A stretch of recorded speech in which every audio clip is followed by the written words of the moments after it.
Alors voilà, je vais vous raconter mon témoignage. Moi, pour ma part, je n'ai pas grandi dans un foyer chrétien. J'ai grandi dans un foyer catholique.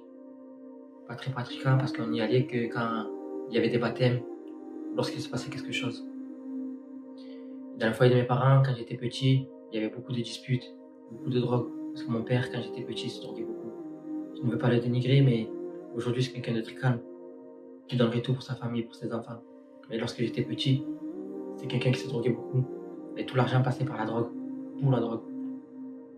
Et la moindre affaire que nous avions, il le vendait pour la drogue. Mais pour moi, c'est tout à fait normal parce que je ne connaissais que ça. Mais en grandissant, lorsque je voyais les enfants jouer avec des jeux que moi je ne pouvais pas avoir des affaires que moi je n'avais pas, j'ai très vite compris que si je voulais de l'argent, il fallait que je me débrouille tout seul. Alors vers l'âge de 12-13 ans, je commençais à faire des conneries avec des cousins à moi. Et dans ces conneries, on allait toujours de plus en plus grosses conneries. Jusqu'à avoir de l'argent et plus savoir quoi en faire. Mais c'était pas pour autant que j'étais heureux. Parce que le soir, dans mon lit, je ne dormais pas. Tellement qu'on m'appelait l'insomniaque. Le soir, dans mon lit, je pensais à Dieu, à toutes ces conneries que je faisais. Je me disais, si je meurs aujourd'hui, j'irai. Alors voilà. Petit à petit, on continue nos conneries jusqu'au jour où j'ai rencontré ma compagne. Elle avait grandi dans un foyer chrétien. Et elle savait que je faisais pas les choses pour la gloire de Dieu. Mais elle m'avait quand même pris. Je ne savais pas pourquoi. Et lorsque nous sommes mis ensemble, nous nous sommes mariés, j'étais un autre homme. Parce que pour tout le monde, j'étais quelqu'un de très gentil, très brave. Je souriais à tout le monde. Mais dans mon foyer, c'était autre chose. J'étais quelqu'un de très mauvais, très jaloux, qui fumait beaucoup la drogue. Cette drogue me rongeait beaucoup le cerveau. Et je voyais le mal de partout. Alors ma compagne, je lui faisais vivre un calvaire. Parce que j'étais vraiment très jaloux. Jusqu'au jour où elle est revenue de l'église.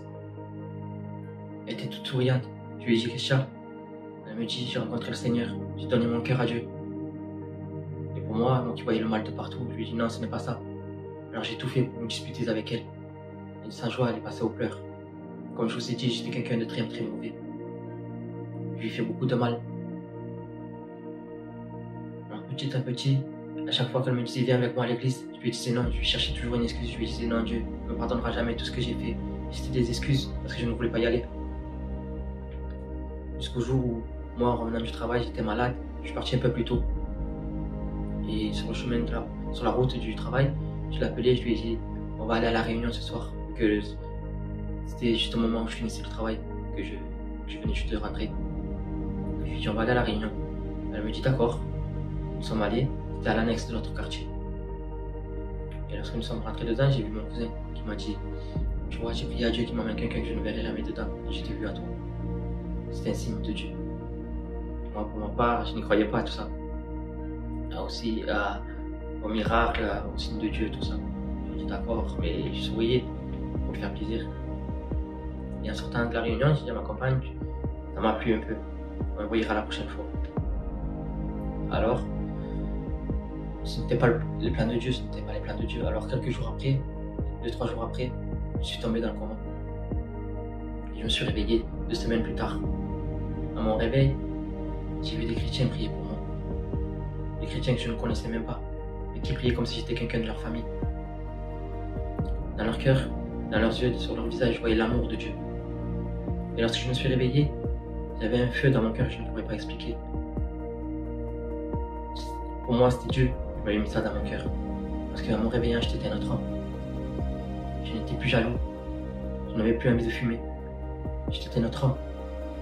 Mais je ne comprenais toujours pas ce que je faisais sur ce lit d'hôpital. Jusqu'au moment où l'infirmière est venue me voir. Elle m'a expliqué que j'avais une maladie, une très grave maladie. Cette maladie aurait dû me tuer depuis l'âge de 11 ans. Et qu'à cause de cette maladie, elle m'avait rongé les organes. Et au moment qu'elle avait touché mon cerveau, je suis tombé dans le coma. Et au moment où je me suis réveillé, déjà, elle ne comprenait pas pourquoi je m'étais réveillé. 2 semaines plus tard, alors que pour tout le monde, j'aurais dû mourir. Je ne me cache pas que pour tout le monde, j'étais plus vers la mort que pour la vie. J'étais plus vers la mort que vers la vie. Tellement que même ma famille a déjà prévu. Ils cherchaient déjà l'endroit où ils allaient m'enterrer. Lorsque je me suis réveillé, c'était un choc pour tout le monde. Alors tout le monde m'appelait le miraculé. Mais cette infirmière, lorsqu'elle est venue me voir pour me dire que j'avais cette maladie, elle m'avait dit aussi que cette maladie m'avait rongé les organes, qu'elle m'avait rongé les reins et qu'il y avait des risques que je ne marche plus. Et que si les résultats n'étaient pas bons le lendemain matin, je ne pourrais plus marcher. On a attendu les résultats le lendemain matin et c'était pas bon. Alors dans mon cœur, je ne me cache pas que j'ai prié pour la première fois. J'ai prié en pleurant. J'ai crié à Dieu que si vraiment j'étais un miraculé comme tout le monde le dit, que tout ça venait de lui, je ne pouvais pas me laisser handicapé. Alors j'ai essayé de me lever. Je suis tombé par terre. Le lendemain, lorsque j'ai prié encore une fois, j'ai réussi à me lever. Et lorsque je suis sorti quelques semaines après de la réanimation, l'infirmière m'avait dit, c'est le premier patient que je vois sortir avec son lit à côté, qui marche à côté. Que même si j'aurais pu marcher, il m'aurait fallu de la rééducation, vu le temps de coma que j'avais passé. Le temps passé, quelques mois ont passé, et j'étais un autre homme déjà, à ma sortie de l'hôpital, parce que je ne fumais plus, je ne buvais plus. Il y avait un nouveau foyer, un foyer chrétien que Dieu m'avait donné. Et quelques mois après, nous sommes baptisés. Dieu m'a fait grâce de pouvoir me baptiser. Mais juste après, nous sommes passés encore par des problèmes. Oui, c'est pas parce que nous sommes chrétiens que nous sommes au-delà des problèmes. Nous avons un Dieu sur lequel s'appuyer. Ces problèmes-là, c'était que ma compagne ne pouvait pas tomber enceinte. Elle devait passer par les docteurs. Et à chaque fois, je lui disais, il faut qu'on aille voir les docteurs. Elle me disait, non, Dieu m'a confirmé dans mon cœur qu'il va me guérir. Alors je l'ai laissé parce que je savais que Dieu pouvait la guérir, qu'il l'avait fait pour moi. Alors je l'ai laissé. Et plus le temps passait, plus le doute s'imposait dans mon cœur. Je me disais, à chaque fois, je lui disais, tu sais, on va aller voir les docteurs. Dieu n'est pas contre ça.